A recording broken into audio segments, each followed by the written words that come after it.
And I'll ask you this in the context of IDBI Bank, which, it's been 10 years now since ING Vaisya. The question is whether you still have the appetite to do IDBI Bank. I know you continue to be in the frame, Mr. Vaswani, so let me direct that question to you first before I get a broad picture there from Mr. Kotak. IDBI Bank, how serious is Kotak's ambition there? So, Shereen, we've had this conversation before. Yeah. Look, we look at every single opportunity there is. Obviously, our goal is to transform for scale. So we look at it.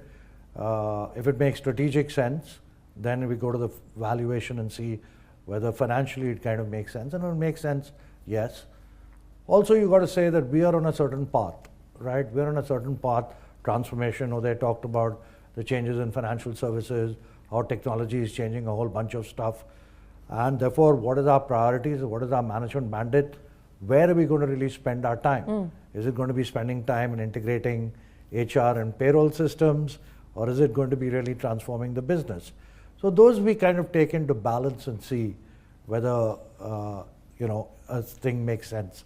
Obviously, we can't comment on a particular kind of Okay, asset. Allow me to read between the lines of what you just said, that given the fact that, as Mr. Kotak pointed out, we're in an environment where banking itself is being disrupted on account of technology, would it make strategic sense to go in for an IDBI Bank, which is largely a legacy bank, and at the same time, forget the valuations, does it even make strategic sense for you, given your aspiration of wanting to be digital first today? Your words, not mine. So would that be a fair assumption? I kind of laid out the case, right, Shereen? We look at every single thing. We see how, and we take a very, very balanced and a thoughtful view. You haven't shied away from inorganic deals in the past, Mr. Kotak.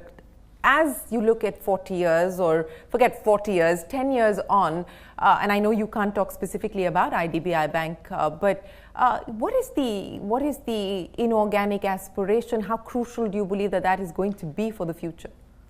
You have to look at your model in terms of what makes sense. And I'll give you our out of the box. Not many people recognize that in 2014, we took a 15% stake in MCX. At a valuation of 450 crores for 15%. MCX market cap today is 50,000 crores. And we've just been patient investors. We strategically took a call that financial infrastructure space makes sense.